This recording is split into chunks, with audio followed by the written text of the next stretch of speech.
Let's see how to use plugins in Figma.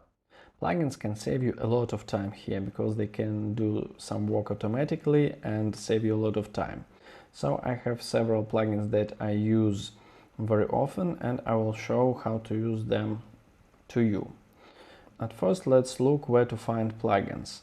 We have our community page and there are plugins over here, and if I want to find some plugin, I can browse this list or I can look for something here. For example, I want to find some plugins for icons. As you see, there are a lot of them.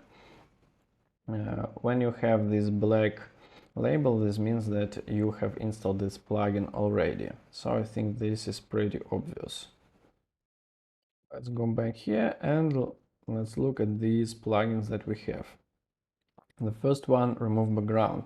It removes background from different images, from people, from objects, and so on. So, as you see, I showed you some examples how it works, and it doesn't work perfectly every time, but in a lot of cases it works fine. So look at this image and what have we here. As you know, if you try to do this in Photoshop, it will be a week of work to do everything this, because if you look at this here, you see that this is transparent. So let me set some color here so you understand. Yeah, as you see, this is very good work. And how to use it? I will copy paste this image. I have to right click it, add plugins, and I will find my remove background. Where is it? It is remove background, and I have to run it. I clicked run, it works for a while, and now I have an image without background. If you noticed, there is a setting set API key.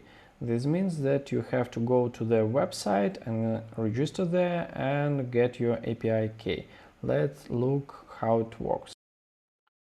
So let's go to their website, remove.bg, and create our account. Press sign up. Okay, I will continue with Google and use, for example, this account. I agree with the terms and sign up.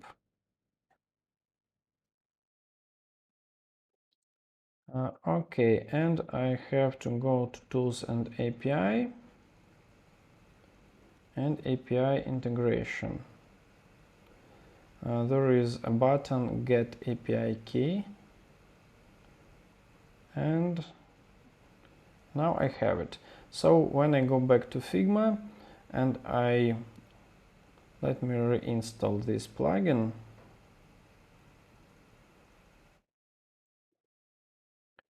Go to plugins.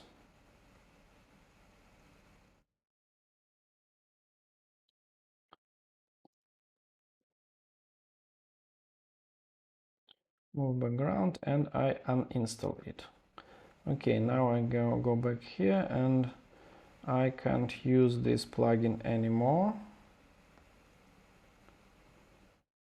because there is no remove background here. So I go back there and install it again. Okay, now it shows that it's installed. Now I right click my image, plugins, and there is remove background. I want to run it, but it doesn't allow me without API key, so I have to set it. I had one API key here, maybe it works. I save it and run. Now as you see, it's running, and probably I will get my results. Okay, good. So as you see, you have to create account, you have to register at remove.bg, and after that you are able to get an API key, and after you insert it here, your plugin works. There is a limitation how many of images you can process per month. I don't remember exactly, probably it's 50 or yeah, it's 50. You can use 50 free, they call it previews, so we can remove background from 50 different images here. And let's look at the result. It looks okay, and here we have a very complicated image with the similar color of background and her hair, and in this case it doesn't work perfect, but it's very hard to do it from this image. And what do we have here? Actually it works okay, but as you see, these two areas are still with the old background. Here it did the work almost okay, but as you see, it removed this part from this shelf. And all other images looks okay, and here we have this artifact as well. So as you see, in most cases this plugin works very good and it saves you a lot of time. You can't do most of this work manually in a day or in 2 days. Okay, let's move to another plugin that I use. It's a tiny image compressor. As you understand, it will compress your images. I copy paste it, and I want to export this image.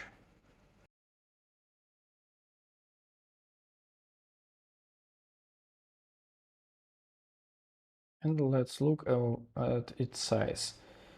It says that it's almost 2 megabytes, so it's pretty much. Let's use plugin tiny image compressor. It will work for a while.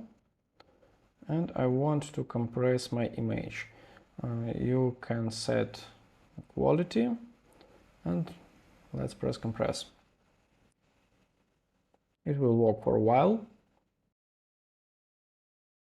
Okay, and now I have my file, and as you see, it saved 70% of the file size, so works pretty good. There is a similar plugin Ad Compressor. It works a little different. It's designed specially for Google Ads. Let's select for these banners and export them.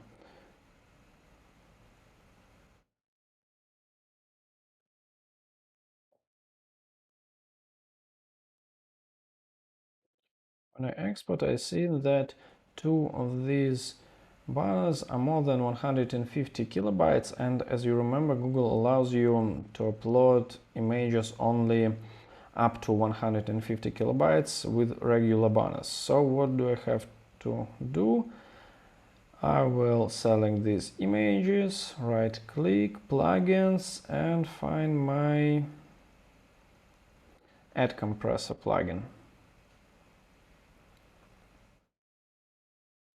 So as you see, it compresses files to 150 kilobytes. Actually, you can change these settings, but usually I leave it like this. Sometimes this plugin doesn't work very well. If you have very big files, it can compress not to 150 kilobytes. In this case, you have to do it manually in some other tools. But let's compress it here and see what will we have.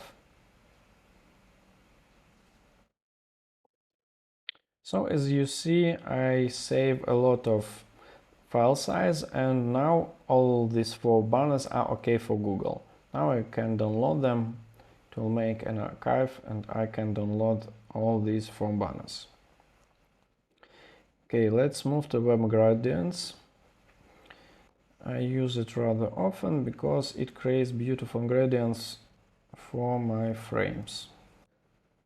Have this frame, and instead of using this fill option and trying to create a gradient of different colors, I can just use this plugin. I can right click it, plugins, web gradients, and select any ingredient that I want. Some of them are pretty beautiful. So as you see, what we can get. Very simple but very effective. Okay, we already created blobs with our plugin in the previous lessons, so we won't cover it here. There is another artwork generator, Ruri. Actually, let's run this plugin. There are a lot of settings in it, so you can play around.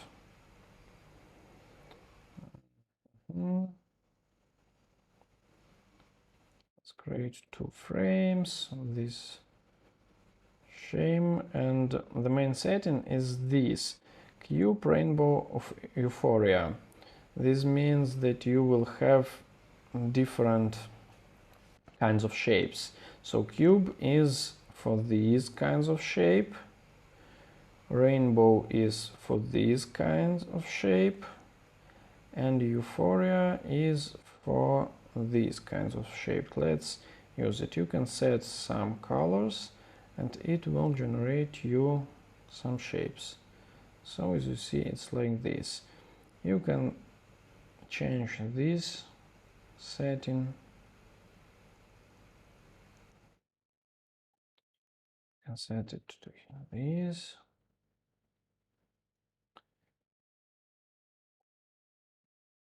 So we can play around with all these settings and create a lot of different backgrounds and so on. So as you see, there are a lot of these things here. And this is a very interesting plugin if you need to create some banners for some regions, and you can create vector maps over here. I just right click this area and click vector maps. Let's say I want to add Brazil to selected countries, and I want to get this layer. It will create a layer of the shape of Brazil like this. It will take some time.